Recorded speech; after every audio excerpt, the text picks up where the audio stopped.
Your neurologist has mentioned a VNS implant. Here's what the device actually does and what surgery involves. VNS stands for vagus nerve stimulation.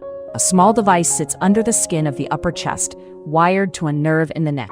The vagus nerve carries signals to the brainstem. Gentle electrical pulses along this nerve can quiet seizure networks over time.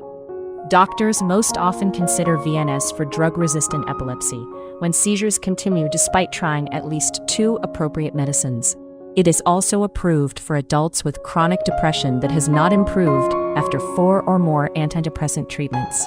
Surgery takes 1 to 2 hours under general anesthesia. A small neck cut exposes the vagus nerve. A chest cut holds the device. The surgeon wraps 2 small coils around the left vagus nerve, then tunnels the wire down to the pulse generator in the chest. The device is usually switched on 2 to 4 weeks later, once the wounds have healed. Settings start low and increase gradually. During pulses, many people feel mild tingling in the neck or slight voice hoarseness. These sensations usually fade over weeks. A handheld magnet lets patients or family trigger an extra pulse during an aura, or briefly pause stimulation when needed. VNS is not a cure. About 1/3 to half of people see seizures cut in half, with benefits building over 1 to 2 years. Batteries typically last 5 to 10 years.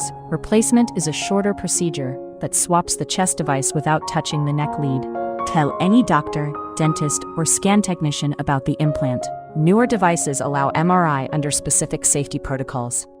Did you know? You can get this treatment abroad at the same quality you'd get in the US or Europe, for a fraction of the cost. Ginger Healthcare is one of the world's most trusted medical travel companies. It helps patients to find safe and affordable care in India, Thailand, Turkey, Singapore, Dubai, Malaysia, and more.